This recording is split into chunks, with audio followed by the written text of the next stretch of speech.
നമസ്കാരം. സംസ്ഥാന ബജറ്റിൽ തിരുവനന്തപുരം കോഴിക്കോട് മെട്രോ പദ്ധതികളെ ഉൾപ്പെടുത്തിയതിനെ സ്വാഗതം ചെയ്ത് Kochi metro rail limited managing director Loknath Behera. 2 നഗരങ്ങളിൽ കൂടി മെട്രോ സർവീസ് ആരംഭിക്കുന്ന ധനമന്ത്രി KN ബാലഗോപാലിന്റെ പ്രഖ്യാപനത്തെ പ്രതീക്ഷയോടെയാണ് സംസ്ഥാനം നോക്കിക്കാണുന്നത്. ഇതിനിടെയാണ് KMRL പ്രസ്താവനയുമായി രംഗത്തെത്തിയിരിക്കുന്നത്. കോഴിക്കോട് തിരുവനന്തപുരം പദ്ധതികളുടെ comprehensive mobility plan Kochi metro നേരത്തെ തയ്യാറാക്കി സംസ്ഥാന ഗവൺമെന്റിന് സമർപ്പിച്ചിട്ടുമുണ്ട്. തിരുവനന്തപുരം മെട്രോ പദ്ധതിയുടെ DMRC തയ്യാറാക്കിയ വിശദ പദ്ധതി റിപ്പോർട്ടിന്റെ കരട് സംസ്ഥാന ഗവൺമെന്റിന് മുമ്പാകെ ഉണ്ടെന്നും ലോക്നാഥ് ബെഹ്റ പറഞ്ഞു. സംസ്ഥാന ഗവൺമെന്റിൽ നിന്ന് ഔദ്യോഗിക അറിയിപ്പ് ലഭിച്ച ശേഷം കോഴിക്കോട് മെട്രോയ്ക്ക് വേണ്ടിയുള്ള DPR തയ്യാറാക്കുന്ന നടപടികളിലേക്ക് KMRL കടക്കുമെന്നും ലോക്നാഥ് ബെഹ്റ പറഞ്ഞു. കേരളത്തിൽ പുതുതായി 2 മെട്രോ പദ്ധതികൾ കൂടി നടപ്പാക്കാൻ സംസ്ഥാന ഗവൺമെന്റ് തീരുമാനിച്ചതിനെയും KMRL സ്വാഗതം ചെയ്തു.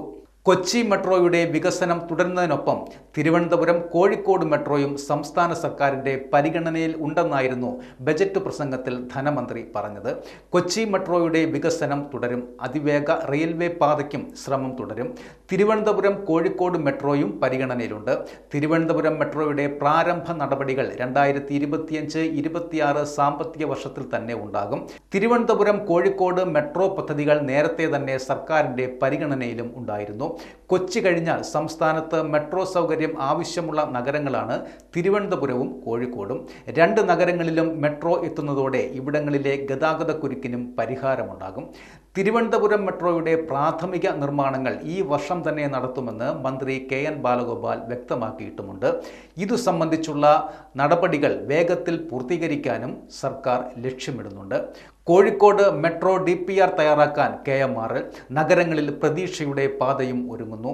മെട്രോയുടെ നിർമ്മാണ ചെലവ് സംബന്ധിച്ചുള്ള കാര്യങ്ങളിൽ ബജറ്റിൽ വ്യക്തതയില്ല. നിലവിൽ KMRL സമർപ്പിച്ച അലൈൻമെന്റിൽ സർക്കാർ തീരുമാനമെടുക്കാത്തതാണ് ഇപ്പോഴത്തെ പ്രതിസന്ധി. സർക്കാർ ആവശ്യപ്പെട്ട നിർദ്ദേശങ്ങൾ ഉൾക്കൊള്ളിച്ചാണ് കഴിഞ്ഞ വർഷം ഫെബ്രുവരിയിൽ KMRL സർക്കാരിന് റിപ്പോർട്ട് സമർപ്പിച്ചത്.